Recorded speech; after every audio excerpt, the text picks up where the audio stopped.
Peggy 18. I'm in a dungeon. I can't see very well. Let's keep moving. Things are jumping out, big spells, fighting evil creatures, killing people. Things are appearing and doing headshots. Things are rising from the dead, and you're into it. Hunted's a fast-paced game with a lot of depth. We work for the Lord Mayor of Dyfed. We talk about telling a dark story, but we wanted to make sure that our player was going to experience really diverse environments. Terror's down there in the dark. It was just kind of, me and Rob, our art director, getting together and kind of talking about what would it look like, what would the technology be like, and that's kind of the way that the game evolved.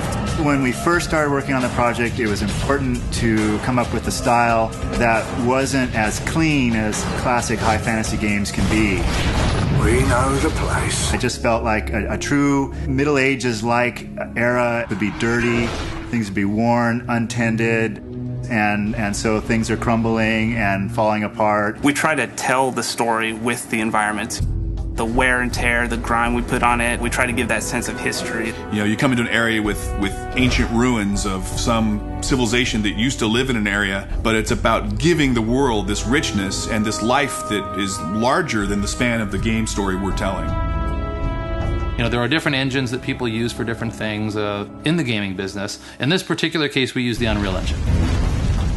Our focus going into this project was actually try to do what Unreal does best. Third-person shooter games and games that involve cover. And if you are moving forward into landscapes and environments, the Unreal Engine does it perfect. So what that did was allow us to spend 100% of our efforts on game design and graphic fidelity. Throughout the game, whether you're underground or above ground, you'll come around a corner and get these just amazing views.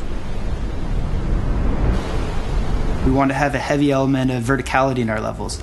As a ranged character, sometimes being up in a post is the better area because you can get a view.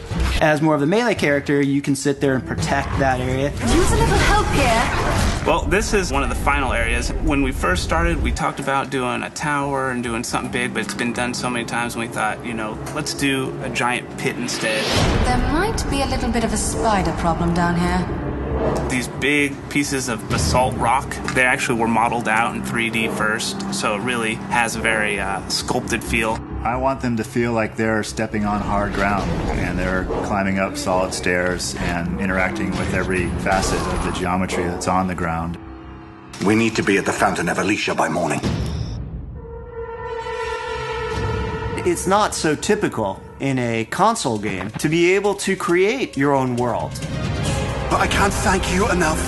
What happens if I could build my own dungeons? And that was the founding principles of Crucible.